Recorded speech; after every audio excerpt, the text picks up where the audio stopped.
A recent poll shows that 56% of today's youth have been the target of cyberbullying or other types of online taunting and harassment. Joining me now via Skype to talk about ways to prevent this type of online bullying is George Garrick, the CEO of SocialShield. George, before we get into what your company does, let's start with talking about cyberbullying and the effect it's having in today's society, because for most of our parents watching today, it was simply not an issue when they were in their kids' shoes. Well, the difference is the internet.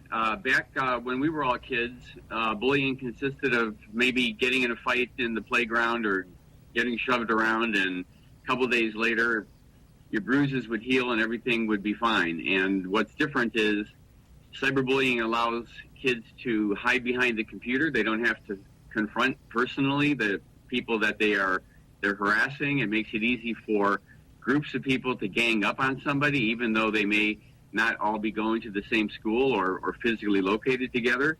You're talking about psychological damage, not physical damage, and in many ways psychological damage is much more severe and long-lasting than physical damage. And finally, when something gets put on the internet, which is harassing to a child, it's permanent. You can't retract it, and it can be passed around from site to site by person to person. So in many ways, it's a much more severe problem than we had when we went to school.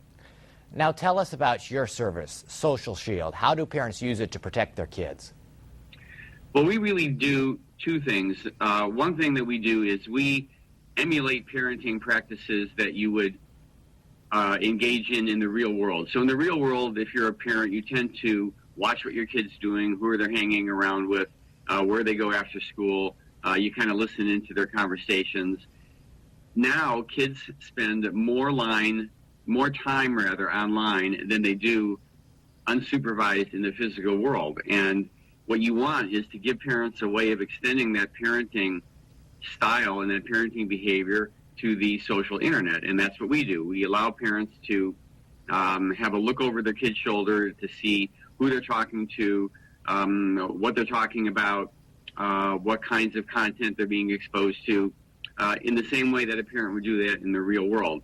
The second thing we do is we look for things that could be signs of danger or signs of threats. We look for words or phrases or memberships in groups that could represent harassment. We look for invitations to kids to become friends that are coming from suspicious strangers that may be older or, in many cases, maybe a registered felon or a registered sex offender. We've caught people trying to friend 13-year-old girls who are actually registered in the sex offender database.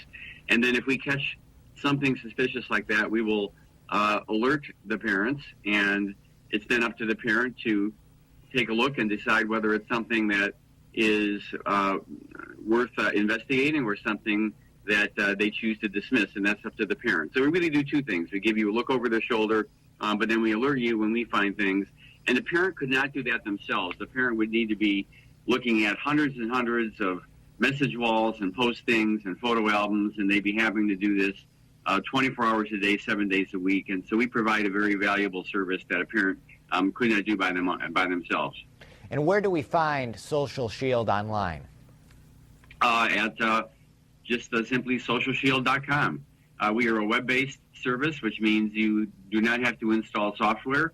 You just register on the website and take it from there.